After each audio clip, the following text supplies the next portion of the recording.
atmosphere for these kind of people that we already get overcome. I just want to ask, we have never been through this since the PDP took office, 92. And I can't see the ruling party now sit just because of one seat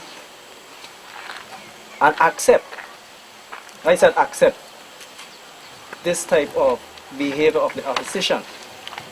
Right? And it was directly said that some people voted for change, they get change now, they cut in the budget.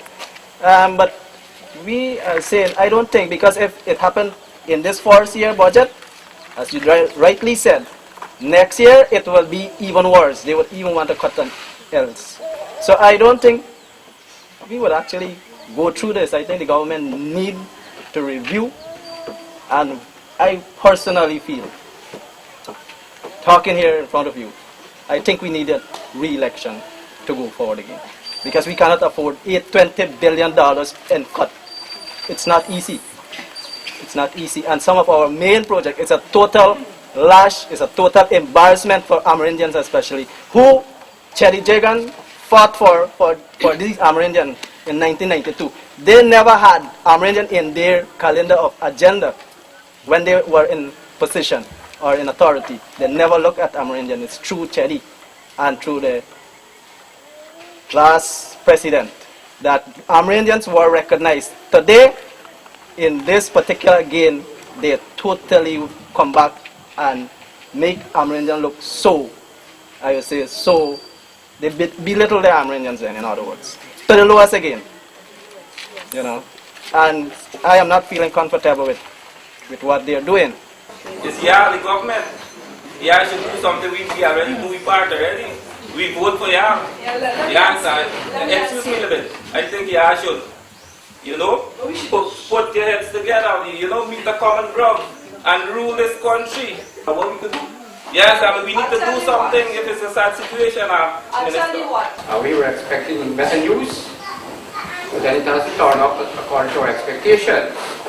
We're wondering what, all of our stuff we know that, as you said, what step then maybe we as Amerindians, I'm saying, could have really put in that to restructure, if I may use that term, to restructure the budget so that the good projects that we have identified would continue. It's a sad, especially I'm thinking about the youngsters. And if we are thinking positively, I don't see how the opposition combined to think so immaturely, I should say.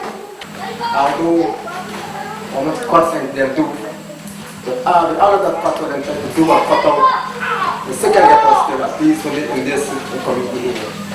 We are looking to you that we are the supporters of the government, of PDP government. The whole area. I can see truly the opposition is trying to now to cut truly everything what we could own as we can see today.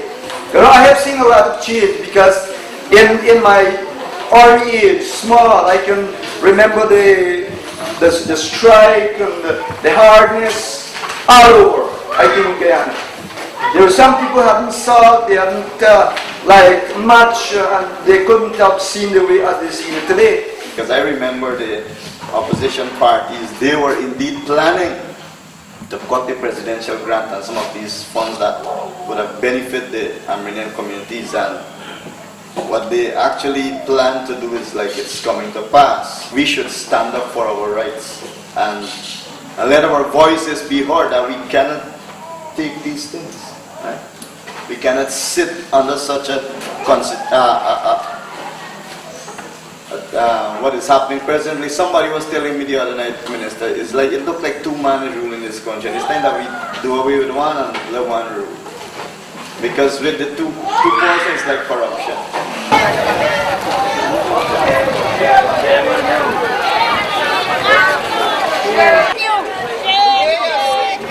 Corruption. Shame, shame, shame on you.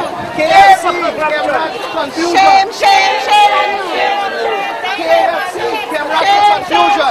Feel so bad and hurt about this, what happened.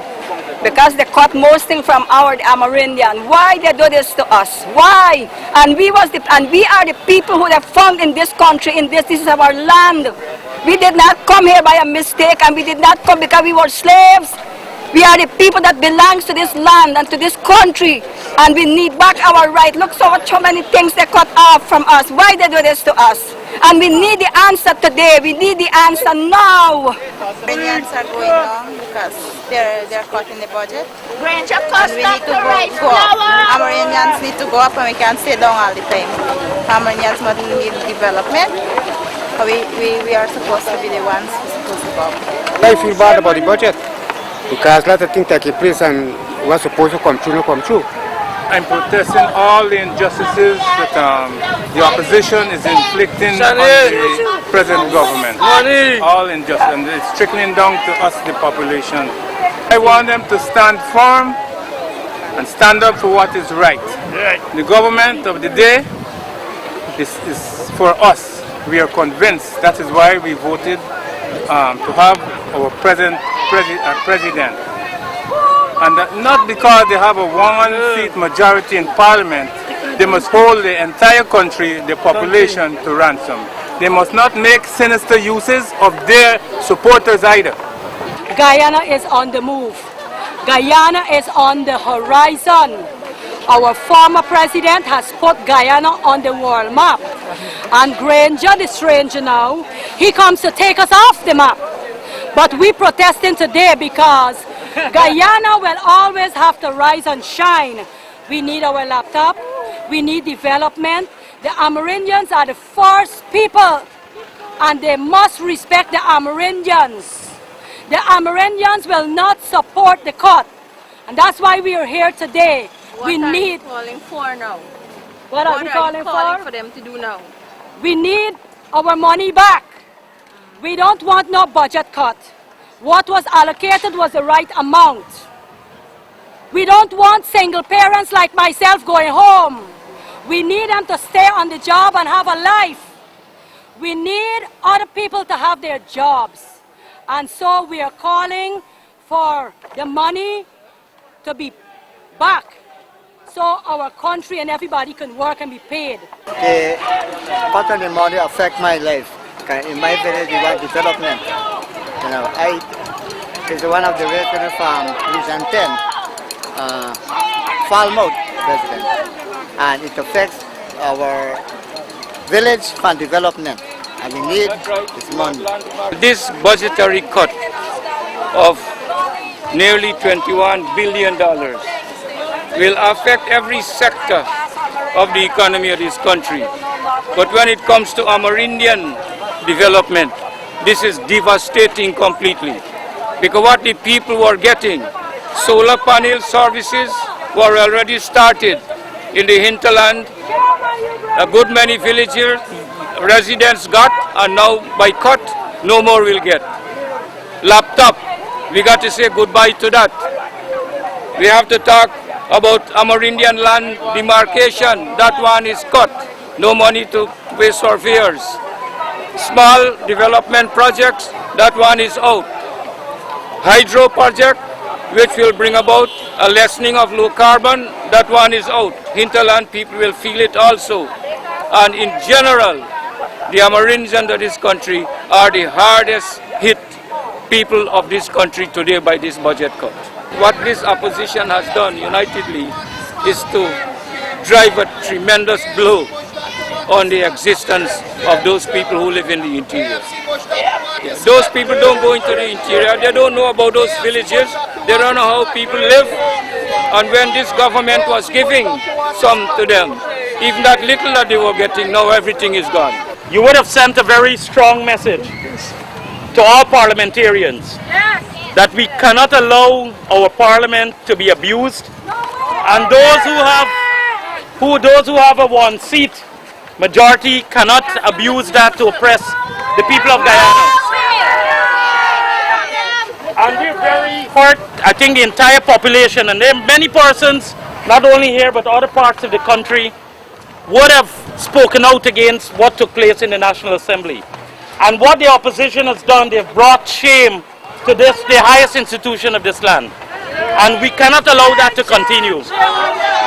Even their own supporters today. Last week I was in Berbice, and several persons who voted for the AFC came to me and said that they told the leaders of the AFC that they won back their vote. And I said to them, when before we were warning that what was the call of the AFC and the APNU were one, people did not take our advice seriously. Today we saw what happened. So comrades, we have to keep the pressure up. We have to let the parliament and the people know that no one will be oppressed, no one will be taken advantage, and you cannot take a one-seat majority and gallivant and treat it lightly and forget about the masses of this country. So I want to thank you on behalf of our party for coming out and for ensuring that you send a very clear and strong message. We will stand united and we will continue to reject them.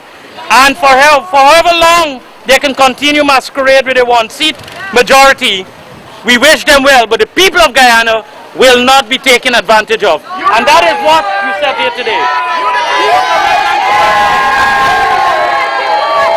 The massive blow of the budget cuts on Guyanese, whilst causing rifts in some public and private groups, and are seeing members of some communities withdrawing into themselves, left much to be desired of the politicians of Guyana. If, as the opposition claims, they wanted to get the attention of the PPPC administration by cutting the budget, then all political parties will have to pay the penalties by losing some of their political allies.